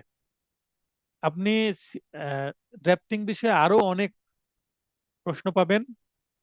তারপরে প্রবলেমেটিক বিষয়ে অনেক প্রশ্ন পাবেন, যেমন এখানে লেখা আছে ব্যাখ্যা ও সমস্যামূলক প্রশ্ন লাইভ ক্লাস ও ক্লাস টেস্টের মাধ্যমে চর্চা করানো হবে, অলরেডি করাচ্ছি। এবং পরবর্তীতে প্রশ্নগুলোর উত্তর পিডিএফ আকারে প্রদান করা হবে। ক্লাস টেস্টে কিন্তু আমি পিডিএফ দিই। বিগত একটি 2টি ক্লাস টেস্টের পিডিএফ এখনো দিইনি, আমি দিয়ে দেবো। এ- এবং এই পরীক্ষার আগেই দিয়ে দেবো, আগামী শুক্রবার পরীক্ষার আগেই। সাজেশনে আরো কিছু অতিরিক্ত প্রশ্ন যুক্ত করা হয়েছে। প্রশ্নগুলোর উত্তর গাইড হতে পরিণত হবে। সাজেশনে আমি আরো কিছু প্রশ্ন দিব আপনাদেরকে। সাজেশন কখন দিব? নিশ্চয়ই এমসিকিউ পরীক্ষার পরে সাজেশন দিব।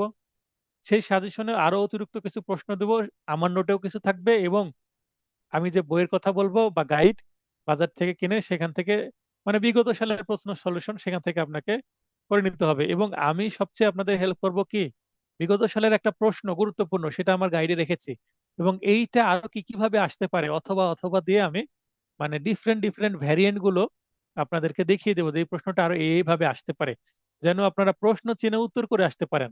উত্তর একই। যেমন আমি ক্লাস টেস্ট নিলাম 2টা, আহ, আগের শুক্রবার এবং গত শুক্রবারে।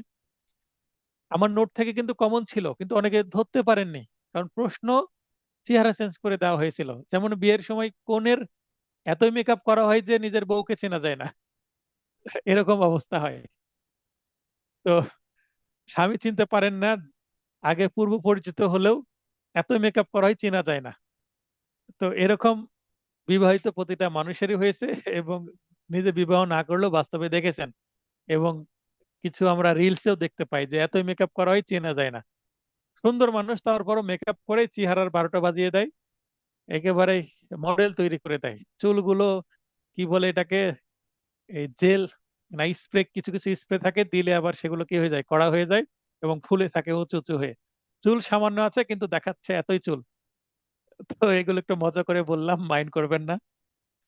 এটা কেন আমি বলছি, প্রশ্নর চেহারা চেঞ্জ করে দেবে এভাবে মেকআপ করে।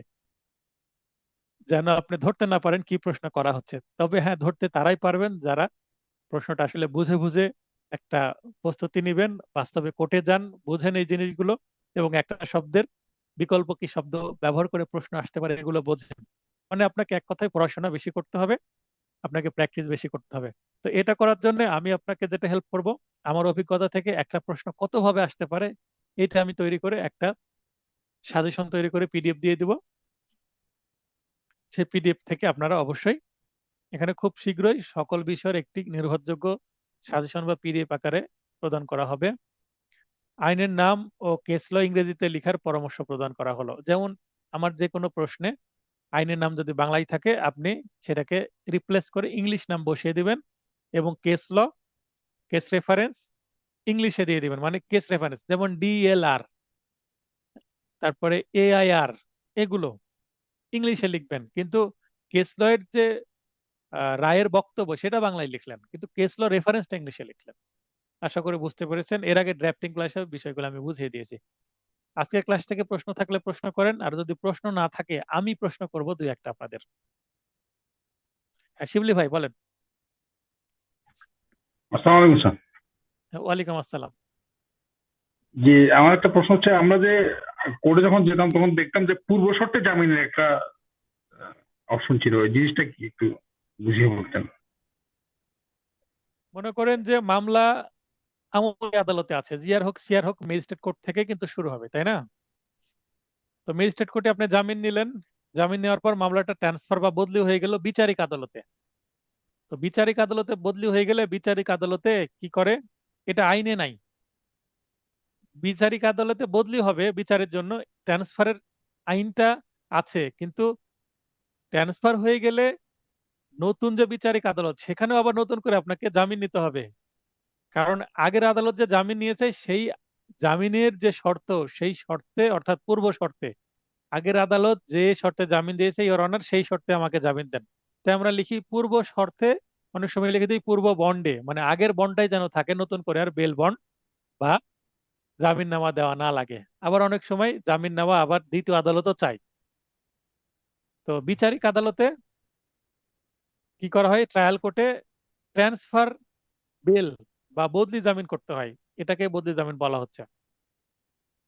এটা কি বুঝতে শুনানি পেরেছেন? করতে হয়? অবশ্যই শুনানি করতে হয়। শুনানি না করালে কি করবে, অনেক কোর্ট মানে বদলে জামিন বাতিল করে দিয়ে তাকে ওয়ারেন্ট দিয়ে দিবে। যেমন অনেক হয়েছে যে বদলি হয়েছে, বদলি জামিনের দরখাস্ত করেন, আসামিকে বলে তাড়াতাড়ি নিচে নেমে আপনার আইনজীবীকে ফোন দেন। আইনজীবী যদি না থাকে আদালতে, ফোন দিয়ে বলেন বদলি জামিনের দরখাস্ত লাগবে। আর যদি আইনজীবী থাকে তাহলে আইনজীবীকে বলে যে লার্নেট একটা বদলি জামিনের দরখাস্ত দেন, বদলি জামিন লাগবে। আমার রাজশাহীতে আমি সকল কোর্টকেই বদলি জামিনের দরখাস্ত নিতে দেখেছি, মাত্র একটা কোর্ট বদলি জামিনের দরখাস্ত নিতেন না, তিনি আবার বদলি হয়ে গেছেন। বর্তমানে সেই জজ সাহেব নাই। তার মানে এখন রাজশাহীতে যতগুলো ক্রিমিনাল কোর্ট আছে প্রতিটা কোর্টই কি করে, বদলি জামিনের দরখাস্ত নাই।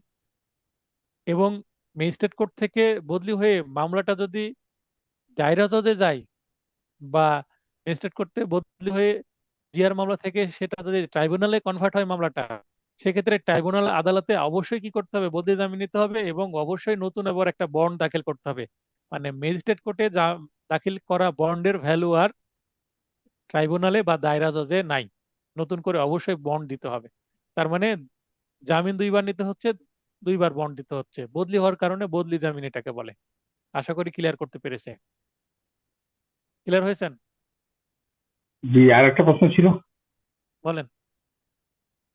আমরা যে ম্যাজিস্ট্রেট কোর্টে যেতাম তখন দেখতাম যে আপনার চার্জ গঠনের সময় ম্যাজিস্ট্রেট স্যার নিজে জিজ্ঞেস করতেন আপনি দোষী কি নির্দোষ। আর আপনার দায়রা আদালতে যখন যেতাম দেখতাম যে পেশকার সাহেব উনি জিজ্ঞেস করতেন। তো এই যে এক ক্ষেত্রে ম্যাজিস্ট্রেট স্যার নিজে জিজ্ঞেস করছেন, আর এক ক্ষেত্রে পেশকার সাহেব জিজ্ঞেস করছেন, এটা কি কোনো আইনের বিধান নাকি জাস্ট কোর্টের প্র্যাকটিস? আইনের বিধান আছে, কিন্তু এই বিধানটা সঠিকভাবে মানা হয় না। আরো কিছু বলি প্র্যাকটিক্যাল বিষয়। আপনি যেটা বললেন তার মধ্যে একটু ভুল আছে। কি ভুল আছে, ম্যাজিস্ট্রেট কোর্টে চার শুনানির দায়িত্ব পেশকারেরও না ম্যাজিস্ট্রেটেরও না, কার, এপিপির। এপিপির দায়িত্ব, কিন্তু এপিপি উপস্থিত থাকে না কোর্টে। ম্যাজিস্ট্রেট কোর্টে এপিপি যারা আছে তারা উপস্থিত না থেকে, মানে অধিকাংশ সময় উপস্থিত থাকে না, তখন বাধ্য হয়ে পেশকার বা ম্যাজিস্ট্রেট নিজেই জিজ্ঞাসা করে। ঠিক আছে, সিআর মামলার ক্ষেত্রে এই চার্জ শুনানির সময়, হ্যাঁ, এটা দায়িত্ব হচ্ছে ফরিয়াদির নিজেরই, মানে বাদী জিজ্ঞাসা করবে, বাদী চার্জ হিয়ারিং শুনানি করবে, এটাই আইন। বুঝতে পেরেছেন? কিন্তু কে শুনানি কোন আইন? করালো সেটা, সেইটা খুব একটা, এটা ফৌজদারি কার্যবিধিতে আছে। চার্জ হিয়ারিং কে করবে আপনি সেই চার্জ হিয়ারিং এর যে ধারাটা বিআর এক থেকে আরেকটু ডিটেল পড়ে নেবেন, ঠিক আছে? আর দায়রা জজে যেটা, দায়রা জজের দায়িত্ব, পিপির দায়িত্ব চার্জ হিয়ারিং করা। আপনি বললেন যে পেশকার করে, পেশকার বলে আইনে কোনো শব্দই নাই, সে হচ্ছে বেঞ্চ সহকারী। বেঞ্চ সহকারীকে আমরা পেশকার ডাকি, যেটাও একটা মানে প্রচলিত নাম। কিন্তু দায়রা আদালতে, মানে বা ট্রাইব্যুনালে চার্জ হিয়ারিং এর দায়িত্ব হচ্ছে পিপির, পাবলিক প্রসিকিউটরের। ঠিক আছে, এটাই নিয়ম। এখন কে করছে? একজনের পরিবর্তে আরেকজন করে দিচ্ছে এটা। 2 দিন আগে কোর্টে দেখলাম, 2 দিন আগে বলতে মেবি গত বুধবারে হতে পারে, আপনার ওথ পাঠ করানো, সাক্ষীকে কি, যাহা বলিব সত্য বলিব, সত্য বলি মিথ্যা বলিব না, কোনো কিছু গোপন করিব না, এই যে ওথ বা সাক্ষ্য গ্রহণের পূর্বে শপথ পাঠ করানো। হয়তোবা ভাষাগত একটু পার্থক্য আছে বিভিন্ন জেলার আদালতগুলোতে, বা একই জেলার আদালতে একটা আদালত আরেকটা আদালতের ভাষাতে একটু পরিবর্তন হতে পারে। মানে সত্য বলবো মিথ্যা বলবো না, এটা হচ্ছে মূল বক্তব্য। তো এই শপথ পাঠ করাতেই হবে। কখন? 200 ধারায় মামলা ফাইলিং এর সময় বা সাক্ষী দেওয়ার সময়। এই ওথ পাঠ কে করাবে? আদালতের স্টাফ করাবে ওথ পাঠ, বেঞ্চ সহকারীদের কেউ করাবে, স্টাফ। এইটা ম্যাজিস্ট্রেটও করাবে না, এটা পেশকার করাতে পারে, বা পেশকারের যে সহকারী, আমরা সহজ ভাষায় তাদেরকে পিয়ন বলি, স্টাফ যারা আছে তারা করাবে। অনেক সময় পিপি এটা করাচ্ছে, পিপি এটা করার দায়িত্ব না। অনেক সময় এটা সিএসআই মানে কোর্ট সাব ইন্সপেক্টর করাচ্ছে, মানে এটা করার দায়িত্ব না, নিয়মিত করাচ্ছে না নাই। স্টাফ হয়তোবা একটু কোর্টের বাইরে গেছে, কেউ না কেউ তো করাতে হবে। আবার আমি দেখেছি গত বুধবার একজন আইনজীবী করাচ্ছেন, স্টাফ একটু দূরে আছে, আইনজীবী বলছেন বলেন, যাহা বলিব সত্য বলিব। আমি নিজে কখনো এটা করি না, কারণ এই শপথ পাঠ করানো আমার দায়িত্ব না, এটার জন্য সরকারি একজন কর্মচারী আছেন, তাকে বেতন দেওয়া হয়, তিনি করাবেন। আমি আইনজীবী হিসেবে এটা করব কেন? সেটা আমার একটা মানে প্রেস্টিজের বিষয়। আমি অ্যাডভোকেট হিসেবে পিয়নের দায়িত্ব পালন করব না। বুঝতে পেরেছেন আমার লজিক? শুনছেন? জি। আচ্ছা, আরেকটা কি আমি করি না, আমার আসামিকে ডাকা হলো, আমার বাদীকে ডাকা হলো, পেশকার ডাকবে, মানে বেঞ্চ সহকারী ডাকবে, গেটের কাছে পিয়ন থাকবে বা স্টাফ থাকবে কোর্টের, অথবা পুলিশ থাকবে ডিউটিরত। তো পুলিশ অথবা আদালতের কোনো স্টাফ ডাকবে যে সাক্ষী অমুক হাজির, বা ফরিয়াদি অমুক হাজির, বা আসামি অমুক সহ 5 জন হাজির, এভাবে ডাকবে। তো অনেক আইনজীবী জোরে চিল্লিয়ে ডাকে পেশকার বা বেঞ্চ সহকারী, ডাকার পরে আইনজীবী ডাকে, এই রহিম তাড়াতাড়ি আসো, বা রহিম আসেন, জোরে চিল্লিয়ে ডাকেন। আমি কখনো এটা করি না, কারণ এটা ডাকার দায়িত্ব আমার না। এখন হ্যাঁ, আমি যখন ডাকবে ডাকার আগ পর্যন্ত অ্যালার্ট রাখি আমার মক্কেলকে, যে আপনি থাকেন, আপনার ডাকা আসতে পারে, কারণ সিরিয়ালে চলে আসছে এই ধরনের মামলা। ডেকে যদি পাওয়া না যায়, আমি কোর্টের ভেতর থেকে জোরে চিল্লিয়ে তাকে ডাকবো না, আমি চলে যাব, আদালত থেকে একটু সময় নেবো, ইওর অনার আমি ডেকে নিয়ে আসছি। আমি নিচে বাইরে যাব, যে কাছে যে তাকে ডাকবো আসেন। আমি কোর্ট থেকে কখনো আমার মক্কেলকে চিল্লিয়ে, মানে উচ্চ স্বরে ডাক দিই না, সেটা আমার দায়িত্ব না তো। এটা হচ্ছে ম্যানারের মধ্যে পড়ে অ্যাডভোকেটের। এগুলো অভ্যাসে যখন পরিণত হবে, তখন এটা অন্য অ্যাডভোকেটদের কাছে খারাপ দেখাবে। যেটা আপনার দায়িত্ব না সেটা আপনাকে করতে যেতে হবে না। আদালত একটা পবিত্র জায়গা, আদালত একটা ম্যানারিজমের জায়গা, এগুলো লক্ষ্য করে ম্যাজিস্ট্রেট। আপনার ডিগনিটির জায়গা ধরে রাখতে হবে, মানে একটা ওয়েট বলে সাধারণ ভাষায়, আপনার ওয়েটটা ধরে রাখতে হবে, একটা গাম্ভীর্য ভাব আছে অ্যাডভোকেটদের, সেটা ধরে রাখতে হবে। আর প্রশ্ন আছে আপনার? জি না, ধন্যবাদ। আচ্ছা, সোহাগ ভাই ধন্যবাদ। সোহাগ ভাই বললেন যে হ্যাঁ, এই বদলি জামিনের দরখাস্ত দিয়ে বদলি জামিন নিতে হয় চট্টগ্রামের প্রতিটা আদালতে, উনি একজন অ্যাক্টিভ প্র্যাকটিস করেন সোহাগ ভাই। আচ্ছা, এখানে একটা যে প্রশ্ন আমরা পড়ে গেলাম, যে ভিকটিম মারা গেল, ভিকটিম মারা যাওয়ার পরে 302 ধারায় চার্জ গঠনের করা হলো, ভিকটিম মারা গেল, তারপর 302 ধারায় চার্জ গঠন করছে। যে এখানে আমি এইটাকে হাইলাইট করি পিঙ্ক কালার দিয়ে, এই যে 302 ধারায় চার্জ গঠন করা হচ্ছে। আপনাদের কাছে প্রশ্ন, 302 ধারা ছাড়া, মনে করেন ভিকটিম মারা গেছে, 302 ধারা ছাড়া অন্য কোনো ধারা দেওয়া যায় কিনা? 302 ধারার বিকল্প কি হতে পারে? কে বলবেন, বলেন। এটা হতে পারে 396 খুন সহ ডাকাতি, এ ধরনের কিছু কি থাকতে পারে কিনা? তাহলে আপনাকে আসামি অন্তত মিনিমাম 5 জন রাখতে হবে, এবং এখানে আপনাকে কি করতে হবে, যে ওই যে ঘটনার সময় এই আসামির কাছে, সরি ভিকটিমের কাছে কি ছিল, মোটরসাইকেল ছিল, বা ভিকটিমের কাছে মোবাইল ফোন ছিল, টাকা পয়সা ছিল, এগুলো ছিনতাই করে নিয়ে, এগুলো কি করেছে, ছিনতাই বলবো আমরা সাধারণ ভাষায়, তো ছিনতাই করে নিয়ে গেছে। তো এটা মামলার বর্ণনায় ছিনতাই না বলে কি করব, ডাকাতি করেছে, তাই না? জি। তো ডাকাতি শব্দটা তখন আপনাকে বর্ণনা নিয়ে আসতে হবে, তাহলে 396 চার্জ গঠন হতে পারে।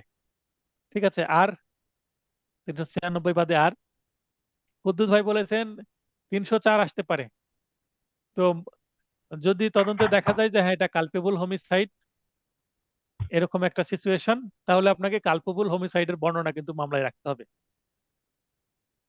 তো সবচেয়ে সহজ 302 ধারা নিয়ে আসাই, কারণ এটা আমরা ছোটবেলা যখন প্রাইমারিতে পড়ি তখনও সিনেমাতে দেখি, যে আসামিকে দণ্ডবিধির 302 ধারায় মৃত্যুদণ্ড প্রদান করা হলো, তারপরে ফাঁসির সিন দেখানো হয়।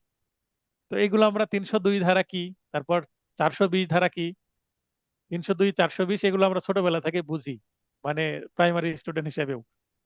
তো এগুলো আমাদের বিকল্প ভাবতে হবে যে 302 ধারা ছাড়া আর কি কি আসতে পারে, এটা মানে চৌকস থাকতে হবে। তো যেহেতু আপনাদের কোনো প্রশ্ন নাই, আগামী পরীক্ষার জন্য আপনাদের শুভকামনা। এবং এই সাথে কিন্তু যারা প্রথম দিকে ভর্তি হয়েছিলেন, আগামী শুক্রবারে তাদের কি হয়ে যাবে, কোর্স কমপ্লিট হয়ে যাবে। তারপরে যারা মাঝখানে ভর্তি হয়েছেন, দ্বিতীয় ব্যাচে ভর্তি হয়েছেন, তাদের জন্য আবার পেনাল কোড রিপিট হবে। এবং এই যে ফৌজদারি কার্যবিধি আর রিপিট হবে না। ফৌজদারি কার্যবিধি যেগুলো আমি পড়ালাম নোটে যেগুলো আছে, এই টপিকগুলো রিপিট হবে না, তবে হ্যাঁ এই টপিকের আন্ডারে নতুন প্রশ্ন, ব্যাখ্যামূলক, প্রবলেমেটিক, ড্রাফটিং নতুন নতুন আমি পড়াবো, যেটা রিভিশন ক্লাসের একটা অংশ। তবে প্রপারলি আর এই ক্লাসটা ফৌজদারি কার্যবিধি আর প্রপারলি পাবেন না, ভিডিও পাবেন এগুলো, কিন্তু ফৌজদারি কার্যবিধি সম্ভবত রিপিট করার সুযোগ পাবো না। রিপিট করার সুযোগ পেলেও আমি রিপিট করব না আর, কারণ আপনারাই বোরিং হয়ে যাবেন একই জিনিস বারবার। তাহলে কি করব, আমি নতুন নতুন বিষয় পিডিএফ আকারে দিব, আপনারা সেগুলো প্রিন্ট করে নিতে পারেন, বা সেগুলো পেজের সংখ্যা যদি বেড়ে যায় সেক্ষেত্রে আপনাদেরকে আমি বলতে পারি প্রিন্ট এবং যে কুরিয়ার কস্ট সেটা বহন করলে হয়তো বা আমি পরীক্ষার আগে, পরীক্ষার 1 মাস আগে আবার নতুন যেগুলো পড়াবো, ক্লাস টেস্টের সলিউশন সহ, অ্যান্সারিং হিন্ট সহ যে ক্লাস টেস্ট, পুরোটা আমি কি করব, কালেকশন তৈরি করব। তারপরে আরো নতুন নতুন প্রবলেমেটিক প্রশ্ন, ড্রাফটিং নতুন নতুন আসবে, সেগুলো কালেকশন তৈরি করব। 100-150 পেজের যদি আরেকটা সাপ্লিমেন্টারি নোট চলে আসে, তো সবগুলোই কিন্তু আমরা দিয়ে দিব। আর ক্লাসের সব লিঙ্ক গুলো দিয়ে দেবো একসাথে, এর আগে যেমন দিয়েছিলাম অবশ্যই দিয়ে দেবো। তো অলরেডি দেওয়া আছে সিপিসি, আর সিপিসির অর্ধেক দেওয়া আছে, আর সিপিসির বাকি অর্ধেক এবং সিআরপিসি দিয়ে দিলেই, এই যে আজকে সহ যে টোটাল যে যে কয়টা ক্লাস হলো, মেবি 37টা ক্লাস হলো, এই 37টা ক্লাসেরই সবগুলোই লিঙ্ক একটা পিডিএফ আকারে পাবেন। লিঙ্কে প্রবেশ করলে আপনারা ভিডিও দেখতে পাবেন। আবারও বলছি, যারা এখনো ইমেল আইডি দেননি, প্রাইভেট ভিডিওগুলো তারা দেখতে পাচ্ছেন না, তারা ইমেল আইডি দিয়ে দেন, অথবা ইমেল আইডি দিয়েছেন কিন্তু কোনো কারণে ভুল ইমেল আইডি দিয়েছেন, সেটা আপনার লগ ইন করা নাই, বা আমার চ্যানেল শহীদুল্লাহ ক্লাসেস সাবস্ক্রাইব করা নাই। তো এই যে ইউটিউব চ্যানেল যে শহীদুল্লাহ ক্লাসেস, এটা যদি সাবস্ক্রাইব করা না থাকে আপনাদের, তাহলে কিন্তু আপনি কি ভিডিও দেখতে পাবেন না, বা লগ ইন করা না থাকলে দেখতে পাবেন না, কমেন্ট করতে পারবেন না, লাইক করতে পারবেন না। তো এটা যদি না করেন সেক্ষেত্রে কিন্তু আপনি ওই প্রাইভেট দেখাবে, আপনি দেখতে পাবেন না। কারা কারা ভিডিও দেখতে পাচ্ছেন না প্রাইভেট গুলো, বিগত 3টা ভিডিও, 2টা এমসিকিউ এবং একটা রিটেন, আজকে সকালে যেটা 11টায় দিয়েছে, এগুলো কিন্তু পাবলিক ভিডিও, সবাই দেখতে পাচ্ছে। এগুলো মানে মাঝে মধ্যে কিছুটা পাবলিক ভিডিও দিই, মানে জনস্বার্থে, আবার মার্কেটিং একটা প্রমোশনাল ভিডিও বলতে পারেন। তো যাই হোক, ধন্যবাদ। সোহাগ ভাই মনে করে দেওয়ার জন্য লিঙ্কগুলো দিয়ে দেব, এবং বিগত 2টি ক্লাসের অ্যান্সারিং হিন্ট দিয়ে দেব। এবং আপনারা চেষ্টা করবেন, অবশ্যই কি করবেন, আপনারা মেসেজ করবেন হোয়াটসঅ্যাপে দেখতে পাচ্ছেন না, এবং দেখতে না পাওয়ার কারণ হিসেবে কুদ্দুস ভাইকে যেটা বলেছি সেটা আপনি করেননি। আপনি বলেন দেখতে পাচ্ছেন না, আমি বলি এটা করেন, কিন্তু আপনি করেন না, এখনো দেখতে পাচ্ছেন না। কুদ্দুস ভাই, আপনার সমস্যার সমাধান অবশ্যই আমি কালকে করে দেব। তাহলে সবার সুস্বাস্থ্য কামনা করে ক্লাসটি শেষ করছি। শুভরাত্রি।